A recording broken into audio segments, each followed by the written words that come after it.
Coming up today on Blind Tag Wrestling News Now, we get an update on Tetsuya Naito's status in the G1 Climax 31 tournament.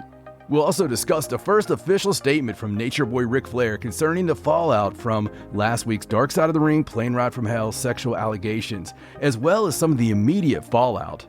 We'll talk about AEW's recent partnership with the Owen Hart Foundation. And, by the way, WWE Monday Night Raw seemingly jumped 3 sharks, the Grand Canyon, and I hear that Geraldo Rivera is actually currently opening Al Capone's vaults. But they had a banger of a show as well. You want to tell us a little about that? Think I should. First off, my name's John. And I'm Raja. And you have found, somehow, stumbled upon the Blind Tag Wrestling News Now. Very excited to be here with you guys, but I got to hear more about this Monday Night Raw. Yes, this Raw was just insane. A little jam-packed. You know when you were showing me those old Eddie Gilbert matches? Yeah, Eddie Gilbert, yeah. Yeah. What was his finisher? Oh. Yeah. The hot shot? There you go. Yes, that's exactly where I'm headed with this. Okay, so there was so much happen on last night's episode of Raw. She ad-libbed that on her own. And it was just ridiculous. Yeah, it is. That's Starting out with the 6-man tag match that I guess we all assumed was going to be the main event. Yeah, that's what we heard, you right? know? I mean, that's what we heard. The Usos and Roman Reigns versus the New Day that are like newly reformed. Yeah. With Biggie and everything. It's like their own forbidden door. Yeah. It's like the inner door. It's like the forbidden... It's like those hotel rooms where there's one door just that's it. in between them. You can kind of hear it, but... Oh, goodness. Should you open it? I don't know. You know, along with that 6-man tag match that was rudely interrupted by Bobby Lashley. Yeah, that happens. Allowing Roman to get the quick win. That tends to happen. Yes, which then led to our real main event. Yes. A triple threat match between Bobby Lashley, Big E, and Roman Reigns. Which, don't get me wrong, holy cow. Yeah, it's a great match. Some incredible matches, right? Yeah. I mean, if you could imagine the 3 months of booking in between... If you could just imagine the story build up. Yeah. Oh my gosh. And not that the matches are not fantastical and incredible, and not even that I'm complaining. I'm not. It's just a sudden. It's very sudden. It's a very sudden change. It's like you bring me flowers for a while, and then all of a sudden your hands are right up my skirt. Oh my goodness. Like, is that what Raw's doing right now? Yeah. Yeah. Getting a little too frisky? I feel a little uncomfortable. Oh, man. Woo. A few other things that happened, by the way. Speaking of sudden, Nikki ASH, and Rhea Ripley. Nikki Ash would be much better because she could do like the Evil Dead thing. That's what I call her in my head. They won the women's tag team titles. Yeah. Out of nowhere. After talking about Connor's cure, you know. Well, I mean... Jeff Hardy got added to the U.S. title match at Extreme Rules after beating Sheamus. Jeff Hardy. Do you think Karrion Kross was sitting at home going, oh? Wasn't Jeff Hardy like in the running for the 24/7 He was, title? but they're booking him stronger now to make Karrion look good. It's this booking genius that they have. I see. It's booking genius. God dog it. We also got to see Randy Orton and AJ Styles, Shayna Baszler and Nia Jax. Yeah, but not just Shayna Baszler and Nia Jax. Guess what they did? They got this girl named Shayna. Uh-huh. She's friends with Ronda. Yeah. And Shayna's a killer. Really? Yeah, she could like choke anybody out. Oh my God. Out of nowhere. She's not scared of dolls. Oh my God. Or anything. It's so cool. Charlotte's not scared of dolls either. No. Because she was just all up in Alexa's face. So do you think that's the end of the doll thing? Do you think that No. Well, it feels like it's the end of the supernatural thing, though. Yeah. They seem to be kind of going away from No that. supernatural powers. No supernatural powers. It's like when new daddy comes to the house to replace old daddy. No more of that. You just kind of don't mention old daddy anymore. Old daddy's there. No more demon possession in the house. But we just don't talk about it that much. And then, of course, in the main event, Roman ended up getting a win over Bobby Lashley. Did he? His second win of the night. Wow. Oh my God. He's strong. He is. Wow. Whatever will anyone do? I don't know. What is Finn Balor gonna do? Not win. You hear that, Finn? No more demon possession in the house. Yeah. If Finn Balor wins this, I will grow hair and call myself Paul. I will shave mine off. Oh, holy cats. Man, you better hope really. Somebody in New York doesn't. Insert the disclaimer. You better hope somebody in New York really doesn't like believe in a good harmful rib. I'd be happy if Finn Balor won. And shaved head. I'm not actually gonna. And I'm gonna grow ponytails. I'm sure I'd still look good. It's fine. Oh, this all made for a very exciting episode of Raw.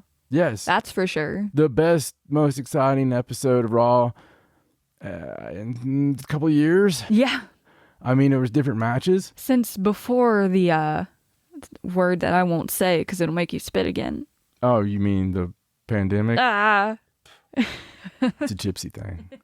Yeah, it was amazing. So goodness. Just at this point, it's like watching a car wreck. Yeah. But it's not a car wreck. Like, it's a really nice Lamborghini right now. Yeah. And it's going super fast. And you're like, holy cow, didn't I see that on Top Gear? Is that a Lamborghini? Oh my God. They're going really fast for this wet road. Oh no. I hope they can keep it up. I hope they find a way to make storylines and stay I think I saw the good. future. I think I saw the future. And it looked like Paul Walker. Oh, well, I'm looking forward to Extreme Rules. I am too. Looking so forward to it. I really am. All right. Goodness gracious. From one car wreck to another. In his first public statement since last Thursday's Dark Side of the Debacle. Oh, no. Ric Flair. It's not funny. Man. Yeah, wooing women, huh? Whew. Ric Flair denied forcing himself on anyone. And so this is going to be a quote until I say it's not. This is Ric Flair's statement. You ready? Mm-hmm.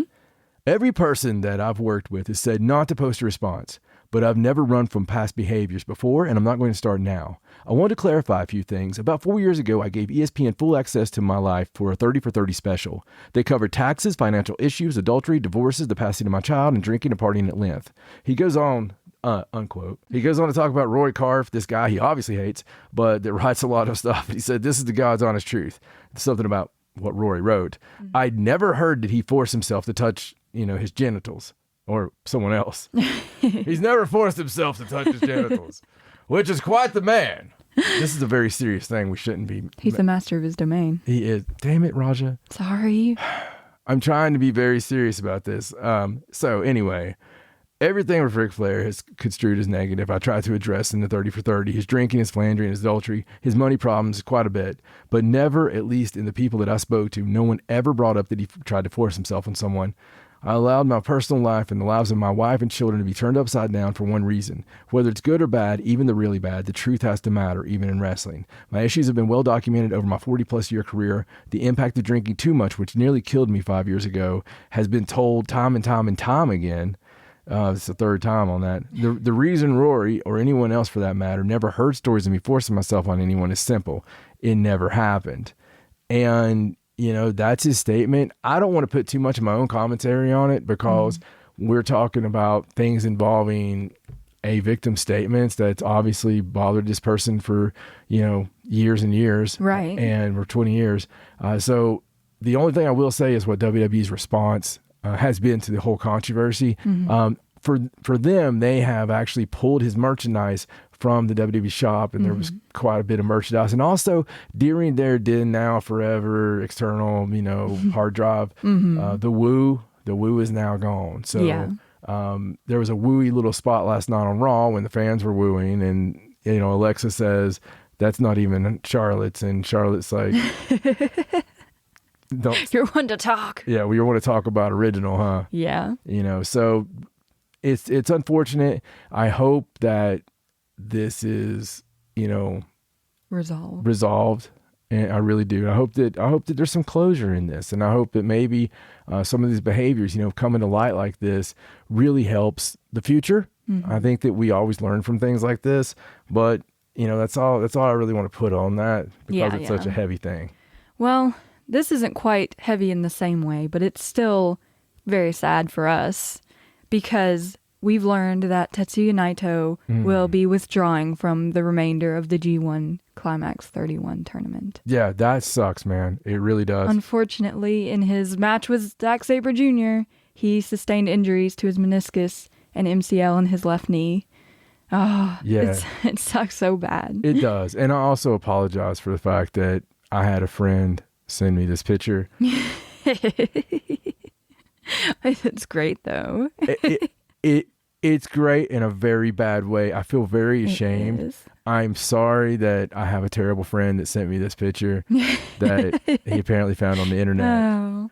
But it's such an iconic thing. You felt so bad you saved it. If ZSJ doesn't make this shirt, I'm going to be very upset. If he needs me to make the shirt, I would love to do so. Oh, goodness. But what a great angle that was for the time. So they'll be able to do a lot out of this. Yes, they will. Eventually. Yeah, eventually. There's no timetable on when Naito's going to get to come back at this point. That sucks, man. I mean, listen, there was going to be some great matches from that. Now, they haven't replaced him in the tournament. No, because all of his future matches are going to be losses via forfeit, which means everyone else that he was supposed to face, his remaining 8 opponents, automatically get 2 points for a win. Okay, all right. And they are keeping the matches, so those guys will still have matches on those nights. Yeah. And they've replaced Naito with 3 different guys, each of them taking a couple matches. Yeah, I've got these right here. So here's some of the matches. It's really cool. 4 guys, actually. September 23rd, you're going to get Tongaloa versus Yuji Nagata. Mm-hmm.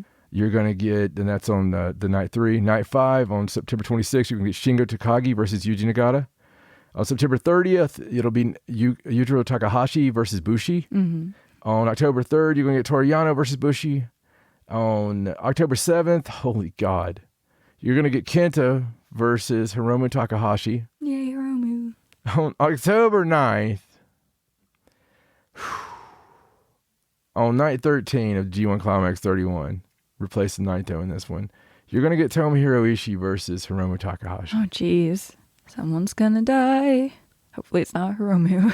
It's this big old bull against this little bull that's just as bull as the big bull. A little cat that goes really fast. It's going to be really crazy. Is it a bear cat, you say? A bear cat. What's a bear cat? I don't know.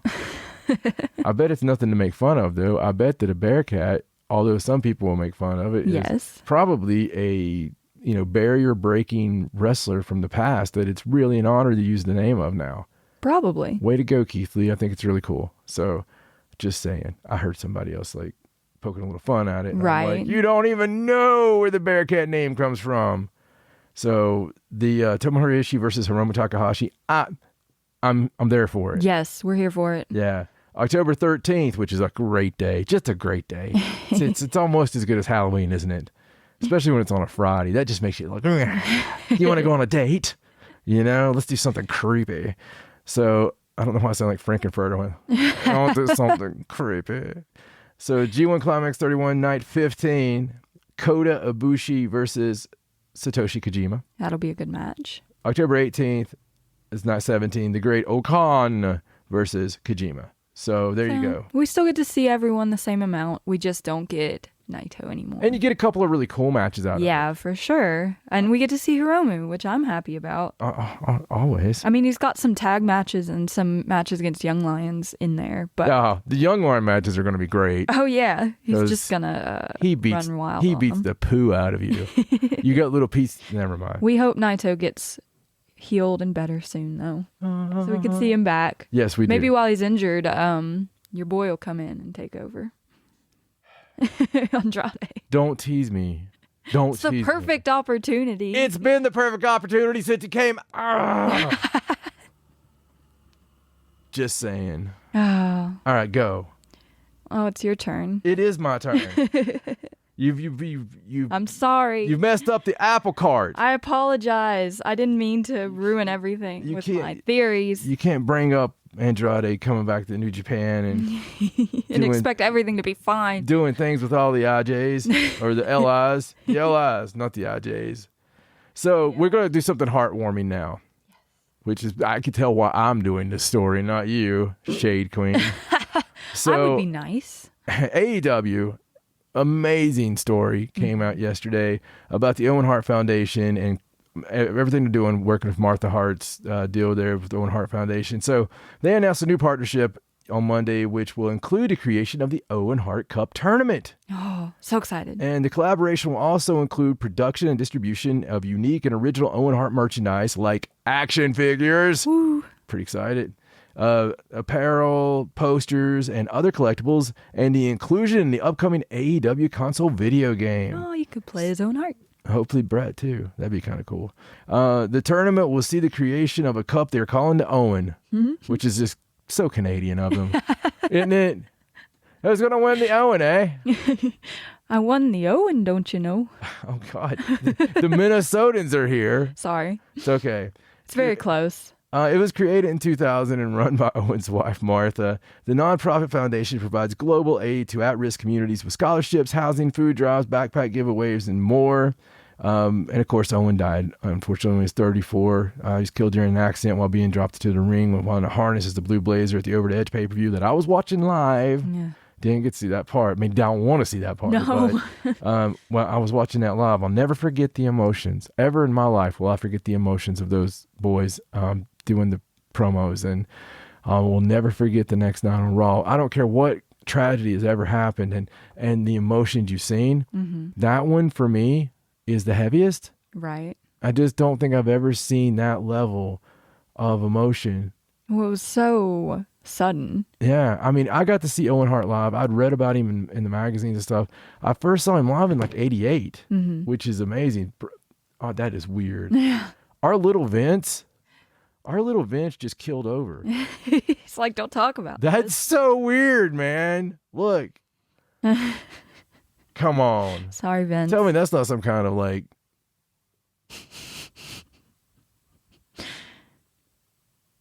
Goddamn pal. Go back in your lane, Vince. Yeah, so definitely stay in your lane. Anyway, it's really cool. I'm excited about what's going to be happening. Oh, yeah. And, you know, all the things they can do with this, it's pretty amazing, and the likeness and everything. But social media being social media... had to social media all over this. Can't live with it, can't live without it. So they had to go AEW versus WWE. Of course. Now, this is a beautiful thing. I've actually seen people, there was such brain dead behavior. Does that really surprise you? Were you on Twitter? I did. But, never go on Twitter. You know, there was people that I just saying dumb stuff. Like, I hope Vince sues AEW for every dollar they're worth. Using Owen Hart like this is just taunting WWE. His family is sick for agreeing to this. He was WWE guy no matter what. You know what? I would argue that the ghost of Owen Hart would drop down right now and go, what are you doing? It's my family. They're going to make money off this. I'm pretty sure Martha, took all of Owen's shit back, and she was like, I don't want anyone in WWE to touch any of this. Well, I mean, listen, this is a way to honor his legacy. They've not had that chance. Owen Hart's not in the Hall of Fame. No. Okay? Owen Hart should be in the Hall of Fame. Yeah. Regardless. Like, they have put people in there far less. They've got people in there that made one celebrity appearance. Why not have a wing for people we accidentally dropped from a ceiling? I'm just saying. You know, I got you. There has to be a middle line. Like, wow, we can't put him in there. Who's he beat? You know? Oops, my bad wing. Sorry. Sorry about that. Sorry about that, good boy. Sorry about your back there. Sorry we led to your death wing. Quite a few in there. Yeah, Dynamite Kid. Yeah, anyway. I'm excited, though, because this tournament is going to be like a regular thing, I think. Yeah, like an annual thing. Who's your winner? Oh, man, that's tough. Depending on, like, if it's for up-and-comers or if it's for established. Right. So, up-and-coming-wise, I mean, you got your Darbys and your Jungle Boys. That's here. They're not up-and-comer. That's true. You got your Dante Martins. Yes, you do. So, I wish they would do it. Now, Daniel Garcia. You took my damn winner. I'm sorry. You took my winner, You must Raja. have projected it to me. I just kept seeing names. He came to my mind. You were like thinking it, and it just... Daniel Garcia confirmed the winner of the Owen. Oh, I'd be so happy for him. I love Daniel Garcia. He's amazing. And on that, I think that just about might be all for today. But before we, do any kind of shilling or anything like that, I got to say one little piece of advice. I told you guys yesterday about Suzuki being on the loose. Yeah. I want to tell you a little bit of advice for upcoming wrestlers and young boys and stuff and young girls out there. Don't ever bleach your hair blonde and be a babyface. Just don't do it. And if you're a heel, bleach your hair blonde and grow a brown beard. It just does something for it. It's pretty amazing. But if you like what you saw, even remotely, comment, because that really helps with the algorithms. Yes. And you can also subscribe. Definitely subscribe. Good Lord, you need to subscribe. Do you even care at all? Do you even care at all? How hard is it to push the button and then turn notifications off? I don't care. Just hit the subscribe. All right. Maybe also check us out on our social media. Yay. Yeah. We got all kinds of fun stuff on there. We do. For Raja, I'm John. Bye. Bye.